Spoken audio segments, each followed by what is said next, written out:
السلام علیکم، میں ڈاکٹر فاریہ بخاری آج پاکستان اسلام پازیٹیو لیگ کے پلیٹ فارم سے یہاں پر آئی ہوئی ہوں۔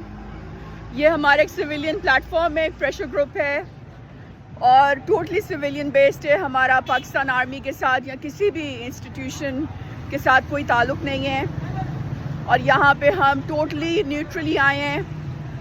سب سے پہلی بات تو میں یہ کروں گی، ہمارا پاکستان کی اس وقت کسی پولیٹیکل پارٹی کے ساتھ کنیکشن نہیں ہے، نہ ہم نے کسی پولیٹیکل پارٹی کو انڈورس کیا ہے، نہ جوائن کیا ہے اور نہ ہی ہم نے جوائن کرنا ہے۔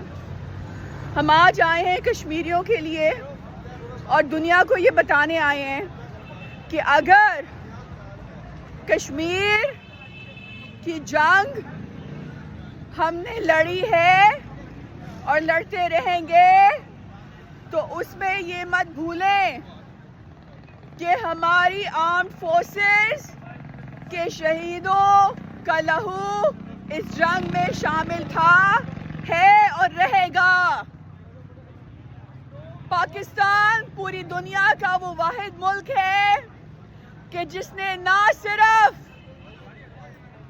اسرائیل کے ناپاک عزائم کو ناکام کیا، وزیرستان میں پشتونستان بننے سے روکا، افغانستان میں گریٹر اسرائیل بننے سے روکا، بلوچستان میں گریٹر بلوچستان بننے سے روکا، بلکہ اخند بھارت ہندتوا کے ناپاک عزائم کو ہمیشہ ناکام کیا۔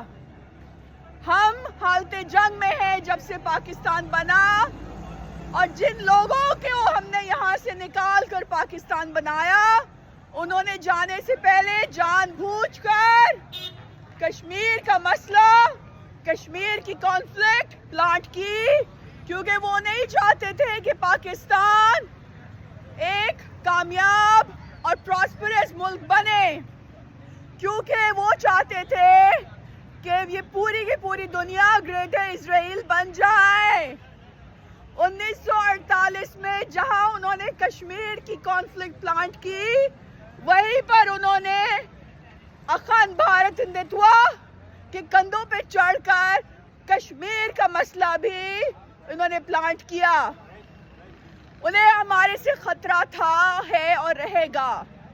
وہ ہمارے سے ڈرتے ہیں، ان کو یہ ہے کہ ہم لوگ اتنے زیادہ مصروف ہو جائیں آپسی خانہ جنگی میں کہ ہم جیروسلم تک نہ پہنچ سکیں۔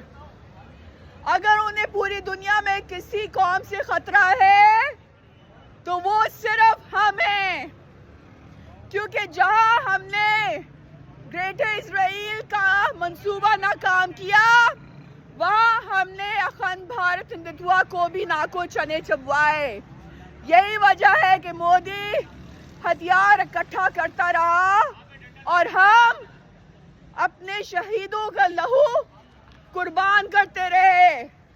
یہ قوم شہیدوں کی قوم ہے، یہ ملک شہیدوں کا ملک ہے، اور اگر مودی اور یہ برٹش ایلیٹ روتھشائلڈز اور یہ اسرائیلی کتے سمجھتے ہیں کہ ان کا مقابلہ صرف پاکستان کی فوج سے ہے، تو یہ دوبارہ سوچیں۔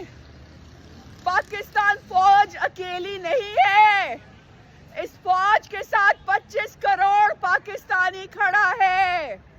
اس فوج نے گھاس کھا کر بھی نیوکلیئر بم بنا لیا۔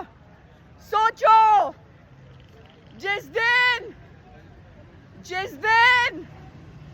اس فوج نے پوری طرح سے اپنا جواب دیا تو نہ یہاں پر اسرائیل بچے گا، نہ یہاں پہ کوئی مودی سرکار بچے گی۔ ہم نے ہمیشہ امن کا ساتھ دیا، ہم نے کہا ٹیبل پر آؤ، ہم ٹیبل پہ تمہارے سے بات کرتے ہیں، لیکن نہ زائنسٹ نے ہمارے امن کا جواب امن سے دیا، نہ مودی نے ہمارے امن کا جواب امن سے دیا۔ ہم نے ابھی تک صرف ڈیفینسو کھیلا ہے، ہم اوفینسو نہیں ہوئے۔ سوچو،